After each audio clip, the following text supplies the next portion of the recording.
That's right. Greetings, fellow armchair Imagineers. Tiki here. And Blue Dragon 5. Ladies and gentlemen, as we find ourselves in the midst of Disney's big venture into the world of streaming, having started a war in the process, we thought it'd be nice to stay up to date on the ever-growing catalog and rule on what's a must or a bust on Disney Plus.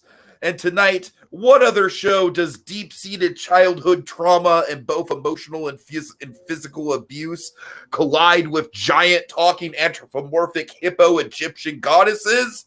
It's Moon Knight, episode 5. We're here to talk about it. Dragon, yes. Who's our special guest? Our special guest is the great decider himself, a man named as if he knows what he's talking about. So all right, so are we officially? And he's getting my introduction already. Sorry, all right, great, just great. Go ahead. I'm sorry. A man who knows TV, so much so they called him Nielson. It's Connor Nielson. Nice. Hello. You know, really, honestly, with this name, I should have been a TV aficionado, but I decided to take the slower form approach and just get into movies. But my brother's been watching through a crap ton of sitcoms that are very long and famous. So as Dragon knows very frustratingly from my lack of content for memoirs this month, I have kind of fallen out of TV recently. Yeah. I'm just like, I can't. Oh, and Dragon, you know what's funny is that the one thing on Netflix that I was actually interested in, the Marilyn Monroe thing, turned out to be a movie. Yep. The one time that Netflix has something that I think genuinely could be stretched out to a series. No, it's a movie now. Anywho, if we can get Netflix, this is why you're tanking Netflix. Anyways, yeah. Episode 5, Asylum. Connor, I'm going to throw it right to you, buddy. What are your hot takes on Moon Knight and this episode in general? Well, don't make him just have to come up with a hot take on that. Connor, hot takes, Connor. Nothing but hot takes. Well, okay, amateur hot ones like go contrarian or go home. Amp it down a little, hot ones. All okay. Right, I'm sorry. Connor, how you been feeling about Moon Knight so far? So I am not really sure how this has been received by the general public. Ever since I've returned to work, I've really spent very little time online kind of looking around at what people are saying. So I mean, I knew people were liking Falcon and the Winter Soldier. I knew people were liking Loki. So it's like I kind of knew I had kind of the counter perspective with those. But with this, it's been kind of interesting because this show started when I was in the middle of a move. So like I missed the first 3 episodes when they were coming out. And so only in like this last week and a half have I finally been catching up and watching this show. The first 3 episodes I thought were all right. I would give them like a thumbs up. They were not like the most enthusiastic thumbs up I've ever given, but they were good enough. I think largely due to the strength of Oscar Isaac and Ethan Hawke as actors. I think the COVIDness of the production is really apparent in places. But more than anything, it was piquing my interest. And Moon Knight, even though the CGI costume is kind of rough at times, he's still a cool character. And I was kind of, along for the ride in a way where I was interested. And then we got episode 4, which I thought was awesome. Like really, really cool. And now we have this 5th episode, and I really, really liked it. This was honestly kind of like the second to last episode of WandaVision, but better. And I think kind of in a way it's setting itself up to where with WandaVision, I was kind of hoping, oh, well, cool. Now all they got to do is stick the landing. With this, the way I'm feeling now is they could completely fumble the ending, kind of like WandaVision, and this would still be just a solid 5 episodes of television kind of in and of itself. So I don't know. I think with Hawkeye and now this, the Disney Plus shows have kind of won me over enough to where I'm curious to check out Ms. Marvel. All right, Dragon, what did you think of the episode? Yeah, I mean, I think this is probably the best episode yet. I mean, it gave me the backstory I've been aching for with the episodes. I've been kind of building it up, and we saw a really good glimpse of it. But we got even more than we bargained for with the whole Stephen Grant backstory. Um, I'm The Stephen we are. Grant thing is such a heady reveal, man. It's such a heady reveal. Yeah, yeah, I love that. We're looking within the. I love that we look within and kind of get into the delusions and everything. We really get into the dichotomous nature of Moon Knight and psychology in a really cool and artistic way. Playing again with the ambiguity of the character and just kind of looking, okay, let's see how this whole DID thing works. I mean, there's a lot of Bates Motel in this episode, which clearly I really liked. Yeah. I think it left off in a really interesting place, with one episode left. So again, I think this episode, I think the WandaVision comparison is apt. It very much like WandaVision, the penultimate episode is debated with the best episode of that show. It's one of the best for sure. Again, it's kind of, it gives you a backstory, gives you the introspection and kind of the journey along the way. And like, okay, what are we saying about it? And, this character, we grew such a fondness for Stephen Grant, and to leave him off the way we did. And, we're very much like, what the heck is Mark Spector going to do next? It's kind of like a Matchstick Moment episode, it's like, totally. Yeah. where do we go from here? So where do I go from here? So many voices ringing in my ear. I'm sorry. Oh, that's cold silence. Cold silence. Maybe you should just tell us how you felt about the episode. Jesus. Okay. This episode actually really, really got to me on a pretty deep emotional level. I don't want to go into my own personal tragic backstory. Nobody died at my hands or anything like that. But suffice to say, I did have a pretty defining traumatic childhood incident where adults in positions of authority were coming down on me for stuff that I could not control. And because of that, oh my God, I felt for Mark in this episode just so much. All the stuff with the mother in this episode, Dre, I honestly think it goes beyond Bates Motel. Like, obviously, there is some Bates Motel connective tissue because it is a mother figure. But, like, holy shit, like, this woman is a monster in a way that Norma Bates never was. Well, I mean the whole the personality to protect the other person. And you know what's great, though, is the fact that, well, yeah, the personality to protect, sure. That's true. That's true. But you know what I really love about the mother character and the reveal is that she is an absolutely despicable human being. Yeah. But it's understandable. It's not justified, but it is understandable as far as just the sheer trauma of like losing a son out of the blue like that. I love how morally ambiguous all of this is. I'm not entirely sure how I felt about like the hippo and the whole thing with the voyage and everything like that.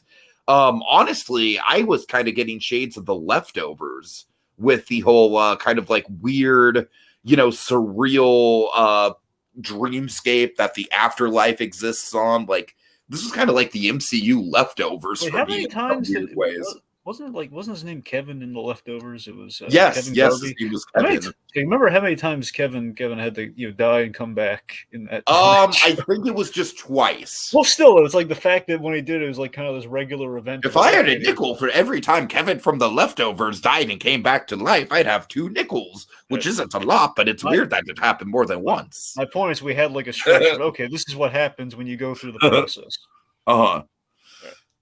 All right, but yeah, Jesus Christ, that all the stuff with the mother was just brutal. I mean, like, for me, it was hard to watch in the best of ways. It really got under my skin emotionally. It really tapped into the DID of it all. It really makes sense why Stephen Grant at the start of the series is such like a freaking socially awkward mess of a person. Goddamn. You know what's funny is that my dad actually kind of he kind of got the vibe from the first couple episodes that this series was going to be better on a binge than it would be week to week. And honestly, this series does have big reveals and everything that makes the week to week stuff fun. But I do think he's right that just watching this all together is like the big movie, if you will. Yeah. I think it's really going to come together fabulously well as like one watch. I mean, think about how much we got into this. This is like, apparently the finale is going to be the shortest of the bunch, but still, even this episode being shorter and shorter, we got so much into this episode. Like they're pacing this very well. I mean, remember most of the Breaking Bad episodes are kind of like 40 minutes and some change for the most part. True.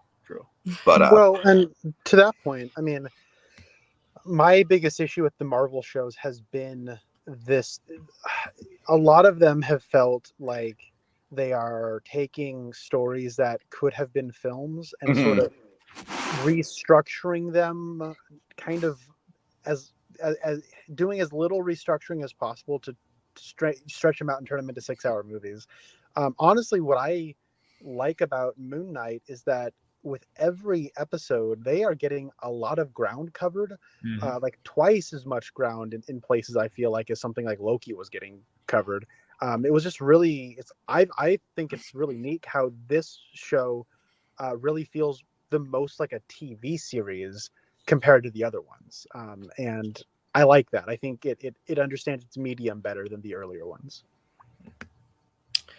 I mean, it's weird because, again, I've been saying from the beginning, and so far it's been kind of feeding into it. It just feels very much like, yeah, this is absolutely like a Marvel movie that's been really kind of cut up into kind of like 2-part chunks of a 3-act story. I do see I see what Connor's saying though, because like in Dragon Edge, like damn well that one of the reasons why I'm kind of phased out of TV and streaming series at the moment is because so many of the new ones that are coming out, like not even the Marvel stuff, just in general within the medium, just very much just feel like, okay, like let's go through the motions of just stretching this out. Like this very well could have been like Dragon, even something like Pam and Tommy, as much as I enjoyed that, like that really could have been a 2.5-hour movie, as much as I enjoyed it.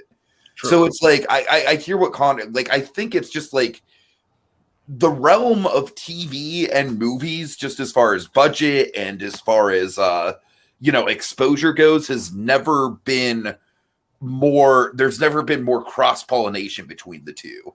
So I do think we're kind of like in this interesting new frontier when it comes to like how we are structuring this kind of stuff. I'm sorry, I'm getting off on a conversation about like the medium as a whole, but if I could refocus to the episode specifically. But you know what I mean, though. No, I hear what you're saying. Yeah.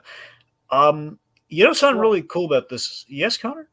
Oh, sorry. I just wanted to respond to that guy in the chat. Oh, he was saying that WandaVision couldn't be a movie. And I just wanted to say it actually could have been if you just restructure it, just honestly very slightly. Like I think it means understand the vision of it all. The first 3 episodes are like kind of set you up like this is a show about television. But once those first 3 episodes are done, you could like cut that off and then just make it like change the perspective of that a little bit, make it about the sword people, and it's not far off from just being a movie. Yeah, 6 seasons in a movie, roughly.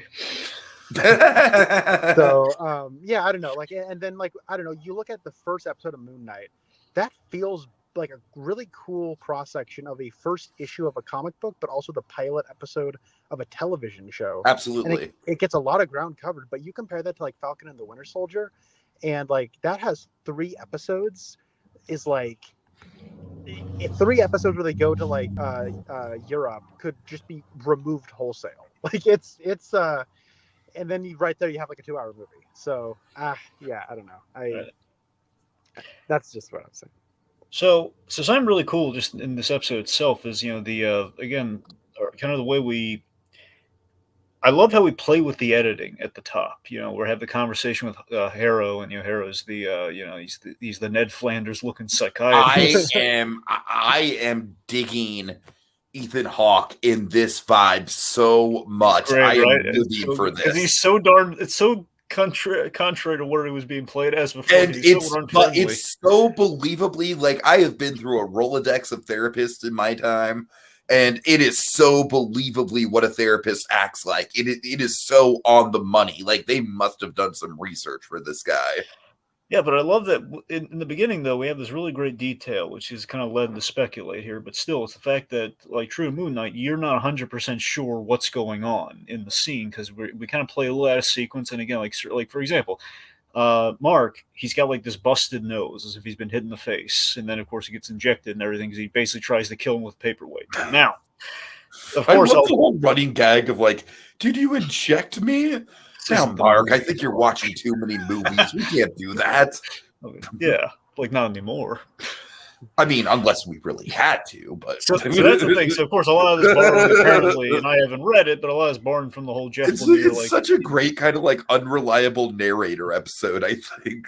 Yes, that's the thing. So a lot of this apparently borrowed from some of the Jeff Lemire, crazy Moon Knight and the Asylum stuff, which again so far seems to be really, really well executed. I haven't read that run, but this is again, I'm really in love with this kind of bait and switch we played so far. And this detail here is the fact that I'm thinking. Because if you listen to him in that scene, he has a little bit of kind of a different accent, a little more of a New Yorker kind of tough guy accent. I'm thinking this is the Jake Lockley character that people have been speculating has been kind of built up. And I have a theory exactly what we're going to do with him in the last episode. So last episode we had, the other sarcophagus, like the red sarcophagus that was, kind of moving around, presumably another personality in Mark Spector's head that has not been let out, like Steven got let out. There was that bit where like I didn't kill these people, neither did I. Who was it? Maybe the third personality, Jake Lockley. And run for your life! It's James McAvoy. Right. I'm sorry. My point.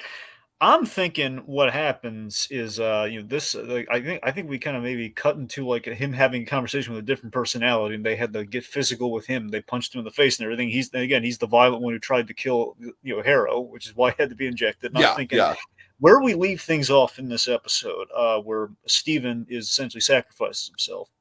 And by the way, very heart-wrenching death of Stephen Grant. By the way, it's very much an Ash from Pokemon death, but no coming back. No that is the imagery that I instantly thought of when I saw it. And don't get me wrong, when I was a little kid, I genuinely cried when I saw that. So that is a good comparison when it comes to an effective death in my book. I don't think they're going to keep him dead, but that's just, well. Here's my theory, though. Here's my theory as why I think they might keep him dead. Okay, I want them to keep him dead because I think it works really well from a character point of view. Marvel keeps nobody dead, though. So yeah, well, I'm aware of this. Here's what I'm thinking. I guess we'll find out next week because apparently it sounds like Oscar Isaacs. It's really weird. It sounds like Isaacs does not want to come back to Moon Knight after this for some reason. You know what? I'm actually not surprised about that. Just given the nature of how he picks his roles. Yeah, he got pretty burned on Star Wars. That's what I'm saying. I think it's more of like as much as Boyega did, but still, I think he's just defensive. His experience. Star Wars. I think he's defensive about Star Wars. Yeah. Didn't go well last time I joined the franchise. It was a one and done. And oddly, I think out of the trio, he was easily the best character out of that trio. But whatever. Anyway, my theory here is that. If you look at the marketing for Moon Knight, like every time it popped, at least before the hippo kind of stole everyone's thunder, the marketing on Moon Knight was this really great, very comic-based image of Mr. Knight, but he did not have like the friendly, glowing eyes. He just has like Oscar Isaac serious, almost again the whole psycho Colonel Sanders look going on, like kind of the very serial killer looking eyes with the mask and everything. I believe the mask. It's got like the big scar in there, which I forget if the Mr. Knight version has that or not. So I'm thinking Jake Lockley is going to be in the Mr. Knight suit, and he's going to be more scary looking with that. So I think ultimately, and I think it's going to appease everyone saying, "Oh, Mr. Knight's too silly when Steven was in the suit." That's how you get Mr. Knight and make him serious. Jake Lockley is going to be in the other suit, so that way you don't have to keep designing ad infinitum of different Moon Knight costumes, and you fill the void of the two personalities. I could see that. That's my theory, but we'll see if next episode maybe makes that a reality or not, or we bring Steven back. I like Steven. I mean, part of me would like to see him back, but dramatically, I want to keep him dead. Yeah. You guys were talking a little bit off the top about Ethan Hawke. So I like every self-respecting Richard Linklater fan. I love Ethan Hawke. I've loved Ethan Hawke for many years. Richard Linklater's films are pretty much how I'm most familiar with them. So Yeah, yeah, Hawk was Yeah. really good in Age. Gattaca. So Yeah. I mean, yeah, that my introduction to him was a Dead Poet Society in Gattaca. But Oh yeah, they keep forgetting he's in Dead Poet Society. He's really Uh-huh. but yeah, the Before Sunrise, Sunset, Midnight films and Boyhood, and like just he's great. I love him, and I know he got some fire for like he was put on blast for kind of not being down with superhero movies or whatever, and now he's in one, so whatever. But the thing is, I like how he's playing the character as like this person who very clearly has like his own trauma and whatnot going on in the past, and he doesn't actually like, I don't know, like I get the sense that when he kills people, he's not like harming them, or he sees that as he's not harming them for very long. He's like very non-violent. Like his form of killing people is to just hold their hands. And I don't know, like it's when he talks about Khonshu, it seems like Khonshu was abusive towards him in a way that well, it's a fist of vengeance versus like, oh, take my hand. I'm sending you. I'm accelerating your path. Yeah. But what's kind of neat is that he carries that same kind of like gentleness into this psychiatrist role, while kind of giving it a different physical presence, while kind of keeping the voice relatively similar in terms of like his meter and his kind of chill delivery. I don't know. I love it when he gets splashed in the face, by the way. I love that gag so much. Yeah, I love Ethan Hawke, and I think he's just great. And what I like about this episode is that like we don't, with just this episode, there's a lot kind of going on with, you know, Mark and Steven being split into two bodies, you know, because they're in the underworld or whatever, but we don't exactly know what's going on in the psychiatrist's office. How is Ethan Hawke still able to communicate with this soul that's kind of, you know, apart from the body? And even then, like the world is still going on, even though Mark and Steven are going through this. Like we have that part where souls are being sent into the underworld. Yeah, so Haru's doing stuff on the upside. And so side, he's doing stuff. I like that intrigue. I'm very curious to know once we get to the final episode what's going on there. Well, I have to assume because that's happening that he did unleash a myth, and I think it's going to be like if our guy here. Let's tell you the way we end the episode is we're as Tawati or. I'm going to butcher that pronunciation because I still rewatched it. I still just can't get it quite right. But Tawati, the hippo lady, the hippo goddess, she puts emphasis on like, you know, kind of the land of milk and honey, so to speak. You know, with the reeds, you go to the reeds, and I think the plan was we get, you know, you guys balance your souls. You know, you balance your soul, and we're gonna. And she's gonna send you through the gates of Osiris or something, and that's gonna send you back. But when you get back to your physical body, you have a bullet in there. So basically, Layla can free Khonshu and basically reunite you guys. So basically, you'll heal up and you'll be fine. You'll stop Haru. That's essentially what the plan is. Now I'm assuming, however, that now again with him in heaven, I don't know how well that plan's going to work. But let's assume I'm just going to assume she can still make it happen because the plan was that you get him to balance the scales, which they've done. So I'm thinking. He gets back in the bullet-ridden body, gets healed up with Khonshu after a little dramatic suspense there, I'm sure, and then it's going to be like, look at what Haru's been doing in the meantime. He's like in the thick of the action. Imagine if we start that episode off just in the middle of Act 3, like a mitt's been released, Haru's top of his game, and just look at all the souls be left and right, just being, you, no, okay, you're okay, not you.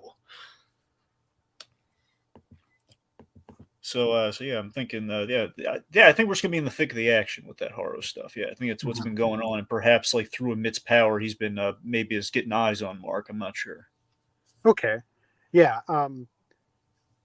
By the way, sorry, I just when you were talking about like the I don't know, I like in this episode how we're still doing Egyptian mythology stuff even in this episode. That's all kind of about the character backstory. We're still sort of having a space for that that mythology. It's really cool, and I think that it's really neat that Steven is still so like nerdy and like excited about learning about all this, or at least getting to experience it. Right? It's like he's impressing the hippo goddess. You know, he's impressing her. Like, oh, I see, he's the smart one. That's adorable, man. He's like, he's still a kid in the candy store. Well, and it's just like it's cool how much they're able to kind of get out of this character-centric episode, right? Like you see his joy, you see his sadness and pain, you see like his like need for discovery about Mark, and like I think the episode, because this is a Disney Plus show that kind of has to like explain stuff for like the younger audiences. But what I think this episode does better than the WandaVision backstory reveal episode is that what I found a little frustrating about that episode was you just had an Agatha kind of sitting in the back explaining everything for everybody, and I was like, I don't need that, thank you.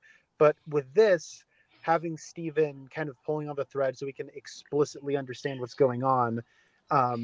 A, he wants to know for sure, so he has that discovery, so he doesn't want any ambiguous answers. And also B, their hearts are being balanced on a scale, so he needs to know exactly what's going on so that they can get that heart balanced. And so I think just in the logic of the world, the sort of expository and like explicit answers that we get, like it felt more natural to me than something like WandaVision. Yeah, I mean, I went into this episode. The big thing I've been hoping for is to see the talked up Moon Knight origin, which we did. I still wish we saw Bushman, but still, the important stuff is what we saw. Where Khonshu strikes the deal to the dying Mark Spector. We learned that basically he was recruited after because essentially his fugue state and him blacking out. He kind of went AWOL. That got him fired, and that led him to be mercenary, which is kind of a cool little detail on the rewatch. Like, oh, that's why. Regardless, just the big dramatic moment of him suiting up for the first time and being called Moon Knight. That's what I'm going in the episode, kind of waiting for and expecting. What I did not expect, it hit me like in the best ways. Like, oh my God, Stephen. I mean, I assumed like Stephen Grant may or may not have been just based on that Tomb Buster thing, but to see, oh, okay, we're going the full Bates Motel, and that he was physically abused by his mother, and the way of coping and just kind of like placating and distracting himself was Stephen Grant, and ultimately with losing his brother in that drowning accident. Well, and I really like that he created, or like I don't know, like Stephen was created. Yeah, we confirmed that Mark is the actual guy and that Stephen was the created personality. But what's cool is that Stephen is the exact kind of person that Mark wanted to be. Yeah. Who has like kind of this cushy life, and he doesn't, and they have like that good kind of dramatic confrontation where Steve's like, I'm not like your personal, like I'm not like a plush ball or a rubber ball to squeeze and like whatnot, like I why can't I be real? And Mark's like, but why does that matter? Like you at least get to have that. It doesn't, to him it doesn't matter that it's not real, or I don't know, real is a very nebulous term here, right? Because Stephen could be said does actually exist, you know what I mean? And so it's just, I don't know, it's really, it feels really thought out in a way that it was powerful seeing it stripped away from when, like, I just love that Mark is trying to preserve the innocence of Stephen. Like, no, you don't. The whole point of you is so you don't see this. No. Yeah, but what's cool is they both have what their lives are is kind of what the other one wants. Yeah, and I like that duality there, and it's insightful and cool. What really hit me is the fact that in some sense, in the way that Isaacs, again, so it sounds so self-gratifying, but Oscar Isaacs plays so well off Oscar Isaacs, which, by the way, in reality, they're shooting it with his twin brother, I think. That's what I heard. Oh, does Oscar Isaac have a twin brother? I'm pretty sure. I think I read somewhere he has like a twin brother or something. Either that or he says a brother looks remarkable. I think it's a twin brother. That's funny. I could be wrong, regardless. I like that in some sense. He's Stephen Grant being what he is that he is like the brother that he lost. So he's regained his brother back in a small sense through Stephen Grant, which again is what they bonded over when they were playing the Stephen Grant adventure. So it's a testimony to his brother, which I thought was really sweet. Yeah, and it's interesting that the Stephen Grant character came out like even before the trauma. Like it was just kind of like, an invention of his that then kind of manifested itself into an alternate persona. Like that's really interesting. And I honestly find that to be a lot more realistic than just kind of like the way that this is usually handled, where it's just like, oh, we've got like 10 different personalities swimming around in there, Yep. I want to say, though, the one aspect here that feels a little like, I think a lot here is really tight, and impressively so. Honestly, my biggest issue with a lot of Marvel's output over the last couple of years has been how not tight it is. I mean, the plots are like really hyper involved, but there are just like elements that will not feel quite as thematically like congruous. But what I like in like this show actually does feel very congruous with itself in a lot of ways. But the one thing in this episode that does feel a little like I'm waiting for that piece to really connect is the Moon Knight part, because you have Steven and you have Mark and you have Harrow and you have like these like histories of trauma, and you have like all this stuff they're dealing with, and you have like how art imitates life imitates art. You have like all this stuff going on, and then also Mark became Moon Knight, and then that one element does feel a little removed from things. And it's like the Egyptian mythology stuff feels closer related. Well, he did cover all the people he killed, though. Like a whole room of corpses. What I mean though is like him. Okay, but like him, he was still killing people before he was Moon Knight, though. He was a mercenary, you know what I mean? And so it's like what I'm saying is the stuff with like the Egyptian gods and all this stuff. It does feel thematically relevant. It feels more relevant to Steven, though. To me, the Egyptian god stuff in this episode feels like it is cool, and it is very, very in-universe and lore building and everything. But at the end of the day, to me, it feels more symbolic than anything else. Does that make sense? Well, I mean, it does. And like, it feels like symbolically expressive of Steven. Yeah. And yeah. Because like Stephen Grant being like very like almost to the point where I really do think there is some ambiguity here of like how much of the Egyptian stuff this episode was actually going down versus how much of it is in his own head, You know, it's funny. We got our one MCU reference like 5 episodes in this episode. Yeah, that's right. Yeah. Yeah, the ancestral plane. Like we mentioned, like basically the whole realm of Duats is essentially basically like you're on your way, the purgatory on your way to the afterlife sort of thing is essentially there's like each culture has like a different version of it. Oh, you should see the ancestral plane. It's so pretty. I'll just say that just to wrap up that point, I just think that it's a little strange that like all the mythology and Egyptian stuff is tied to Moon Knight, who is tied to Mark, and then there's also Steven, who's actually into Egyptian stuff, and it being real is sort of like he's a fish out of water there. So it's just weird to me that like thematically, like Mark being tied to it feels like, oh, and also I'm a Moon Knight, by the way. And it feels less tight with everything, like him just being a Moon Knight. Basically, he doesn't really have much of a connect to the Egyptology of it all. Well, there's sure. Yeah, I mean, it's I feel like I haven't quite articulated it. It was just something because I watched this episode earlier today. I'm trying to like verbalize it, and maybe it'll come together when I'm talking about it. But it's not. I wish Moon Knight. Because you were talking, Tiki, you kind of put it on the head where a lot of the mythology stuff feels symbolic. Mm-hmm. And I know that Moon Knight... I feel like including Moon Knight himself, if I'm being honest. Well, but that's the thing is, to me, Moon Knight does not. All the other Egyptian stuff does feel symbolic about interesting. People. Moon Knight is like, and that's weird because Moon Knight is their connection to that world. But we're not doing enough with them. And maybe that's just because Moon Knight doesn't even really have anything to do in this episode. He's only there in a flashback. You know he's only there to suit up, really, like just basically in the big, the origin flashback. That's it. And honestly, like it's not that big of a problem I have with this episode or really this show. I just like it's one of those things where you get a B+. What's holding it back from being like an A for me is how Moon Knight ties into everything symbolically. Right. Okay. All right. Okay. Let me see if is there anything major that we're not, because again we kind of we should go to the comments. See what good stuff we got in the comments. Yeah. 1 second. Let me see. We have that guy is saying the mother story was so dark. Mean lady with a belt, not a nice lady. Mark really wants to be British. Mark really wants to be British, and Steven really wants to be an Egyptian-themed vigilante. Yep. Honestly, if I was living in the MCU, the fact that Egyptian mythology is real would be like, okay, sure, whatever. This is a thing now. Cool. Yeah, because again, it's kind of we're at a point in the MCU now, like, oh yeah, we've seen it. Thor has like his pizza with a giant rock. Not the orange guy. No, the It other was one. the Mormons. Yes, the Mormons were the correct answer. Could you imagine coming back from the blip and you're like, wait a minute, the Norse mythology people just settled here on Earth? What? What's going on? Right, Norway right. just got a lot cooler. Well, to be fair, Norway's always been cool, but No, I'm saying now you have like just Thor chilling. yeah.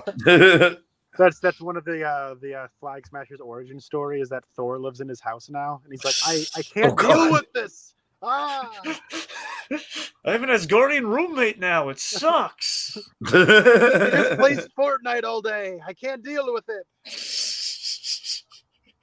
Anyway, let's see. Oh, here's something. Here's a detail, real quick. So apparently we had a really cool detail. So everything went. The person I started blending like 2 months ago when the mother died. So that whole reveal, the whole I really like that reveal too. Like I said, the whole episode is just so heady, and I really do like with the symbolism thing. I'm not exactly calling it a negative. I just think that it's like I do genuinely think it's ambiguous how much is going on in real life, how much is going on in his head, just as far as like, like I'm still not, I'm honestly not completely sure still about the, if Harrow is the doctor or if he's the Harrow that we were seeing in the first few episodes. If I'm a betting man, I'll say that everything that we revealed about their past is true, except like they did not go to a mental asylum, and Harrow is just like the long-haired guy in the glass slippers. Okay, that's my theory. Which again, we won't know for sure until next episode. I don't feel like the asylum is a memory. Yeah, that makes sense. Yeah, I don't think it is either. And that's what I'm intrigued by is I wonder how Harrow is able to be there and like what's up with that, and that's kind of interesting. Now I could be wrong. I think Mutali, honestly, of all the guests we've had on, I think Mutali probably knew the most about Moon Knight, even more than Gulliver. Well, I remember Gulliver's more like me. He's kind of an aesthetic guy from Moon Knight. Gulliver knew more about Moon Knight than I did, but I think Mutali actually that's read. Crazy. That's the thing. Mutali's actually read all Moon Knight stuff. Regardless, point being. Cool.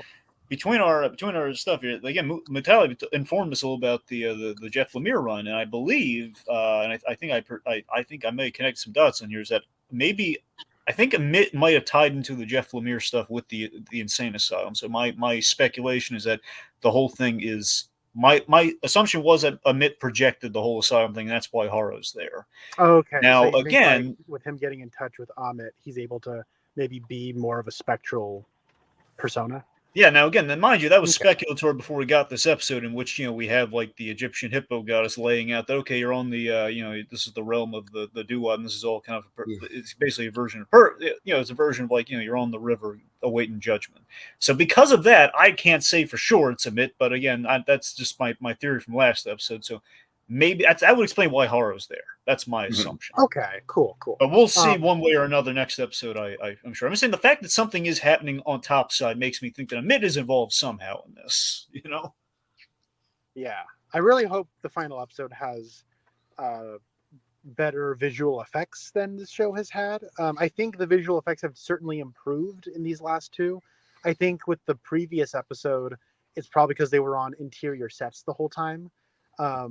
And that's why that looked pretty good. And I think the hippo looks pretty dang good. Yeah, I agree. There's just some like green screen compositing here that it's a little iffy for me. And I understand that these cost a lot and they have to kind of produce them pretty quickly. And I mean this in a very literal sense. I'm not using this as like a pejorative. Like Marvel, when they make stuff, it's kind of factory-like because they have to make their releases to put this out on time. And I get it. It's a job. I'm not dismissing that, but I do wish hopefully they've been saving their budget for that last episode, because I think story-wise this is up there for probably the best Marvel Disney Plus show. I really like Hawkeye personally, but I just want this to visually be able to match what's on the page, and I feel like on a budgetary wise this has been given the least, and I think that might have to do with Moon Knight is an unproven property. Every other Marvel show has brought in, characters from the films, and this is the one that's not doing that. But low budget doesn't look necessarily bad on it, though. No, it does not. But there are areas where it hurts, and it's a very ambitious show. Yeah. and I don't know. I Well, to be fair, love this is the most last CG episode. heavy episode we've gotten, though, so maybe that's why too. Well, and like, but this episode looks better than the first episode. Like when they have to like go to like the Alps, that part when he's running away from gunfire, that did not look good. And like at the castle, like I see like 3 planes. Like that is very clearly a backdrop, and that's the set, and that's a bush in front of the camera to give this image some more depth. All right, okay. So, but I don't know. Like last episode when you had like the sarcophagus and oh my god, how good was that scene where he has to like put his hand in the mummified corpse of Alexander Sorry, the Mr. the Great? Great. Sorry. Mr. the Great. It was so awesome, and I'm like, and then you hear like Mark going, "Yeah, get down there, get down."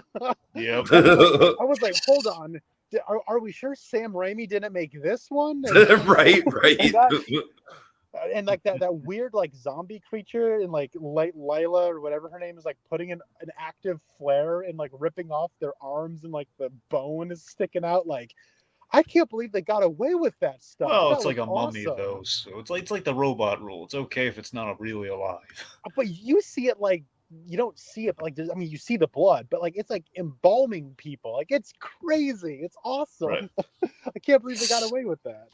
Yeah, I'll admit I'm more surprised the guy with like just impaled that guy. Just like the whole like it's yeah. All right, let's see. I'm real quick. I guess in here before we read any last comments, and we'll kind of bring this puppy home. Is that I just think Steven was taken out right at the right point in time in the story. That's the thing I really like about it. Where again, because the illusion's been broken, essentially because they've worked through the issues, because Steven's kind of reached the end of that. Well, I know that I'm the projection. Ultimately, I have to help. Have to help Mark here, and that's kind of ultimately why why kind of goes off. But he's not really eager about it. But it's like still like you did the right thing, and that's the cost. So. I don't know. I like that. It's like that's what achieves like the balance at the end. Like you lose the other side of the personality. You no longer need to kind of cushion you from reality. It seems. That's a good point.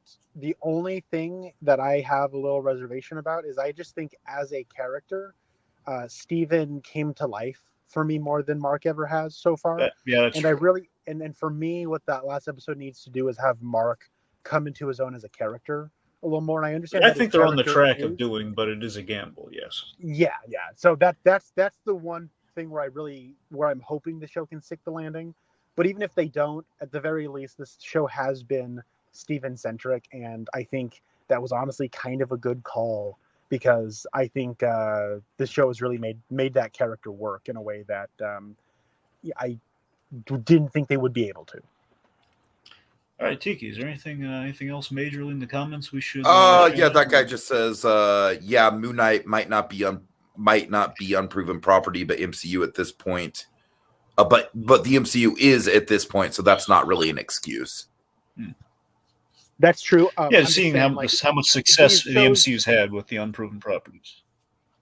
Yeah, this show. Well, I guess what I'm saying is all of these shows have had kind of, their budgets for TV. Like you can definitely tell they have to allocate their finances differently.